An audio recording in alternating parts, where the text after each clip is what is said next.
He dreamed of silence. Long before the first human ship had cut a trembling path across the Orion Veil, he had existed in the stillness between stars.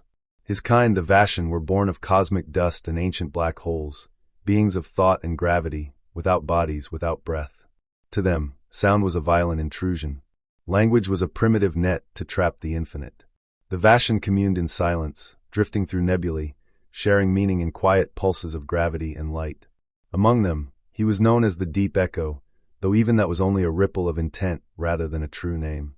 In the vast darkness, he drifted alone, for solitude was purity among his kind. Connection was seen as dangerous, a weakness that could fracture the delicate equilibrium of their eternal existence. Yet across the quiet sea of his mind, he sometimes felt a faint hunger, a longing he could not name, like a star that flickered before collapsing into a black hole. He would suppress it, stretching deeper into the cold, deeper into the perfect hush that defined his people. But the ache always returned, echoing through his endless thoughts like a question with no answer. Then came the humans, loud, reckless, impossibly small.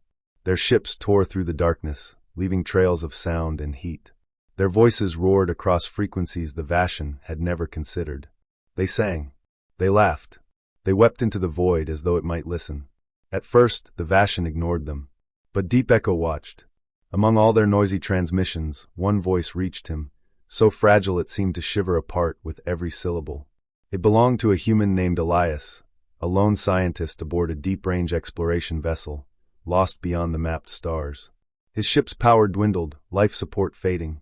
His voice drifted into space, soft as a moth's wing against glass. "I don't want to die alone," Elias whispered to the blackness.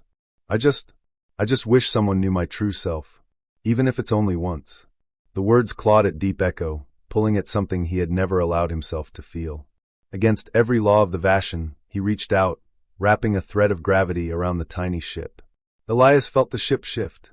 He looked out into the swirling abyss, wide-eyed. "I know you're out there," Elias said again, voice shaking. "Whoever you are, please, tell me I'm not nothing." Deep Echo tried to respond in pulses and waves, but Elias could not hear them. So for the first time in all his ageless drifting, Deep Echo shaped a voice. It trembled, harsh, as if tearing his essence apart. "You are not nothing." Elias gasped, eyes filling with tears. The sound was raw, jarring to Deep Echo's senses, but it also felt like something new, something vital. Who are you?" Elias asked, hands against the cracked glass of his observation window. Deep Echo paused. Who was he? The Vashan had no names, only designations, functions, distant echoes. But in Elias's eyes, he felt the stirrings of a self, an identity outside endless silence. I do not know," Deep Echo said, the words trembling across the comm link. Elias's lips curled into a broken smile. "Then let me give you one. Names are important to us. They mean someone sees you. Really sees you." Deep Echo's consciousness quaked. A name. A shape to his formless soul. He waited, breathless though he had no lungs, heart pounding though he had no flesh. "I'll call you Leor," Elias whispered. "It means my light in my old language."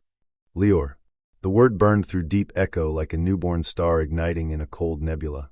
He felt himself fracture and reform, each shard of his cosmic being fusing into something alive, something whole. The silent ocean within him roared to life. Elias reached out toward the void beyond the glass, fingers trembling. "Thank you, Leor. I'm not afraid now." And Leor, once Deep Echo, felt the impossible urge to move closer, to break every law of his people. He wrapped the dying ship in a cocoon of gentle gravitational threads, guiding it toward a nearby planet's orbit. With each pulse, he whispered through the hull, "Hold on, Elias. You are not alone." Hours felt like seconds as Leor bent all his will to save the human whose tiny voice had reached his hidden core. When the emergency shuttles arrived, they found Elias still breathing, tears frozen on his cheeks, eyes fixed on the stars. As they carried him to safety, Elias looked back into the darkness and smiled. "Thank you, Leor," he whispered again, so softly that no human ears could hear. But Leor heard, and for the first time since the first dust swirl formed in the universe, he felt warmth.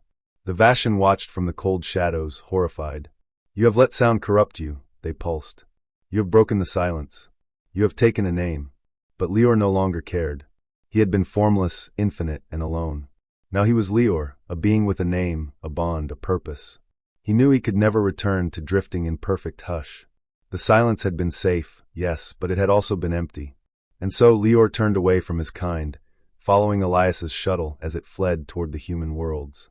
He longed to hear laughter again, to feel the raw sting of words, to discover what more these fragile, defiant creatures might teach him. He had dreamed of silence for eons, but in a single whisper, a human had spoken his true name. And Lior realized that even in the coldest dark, a single voice could become a star, and that star could guide an entire soul home.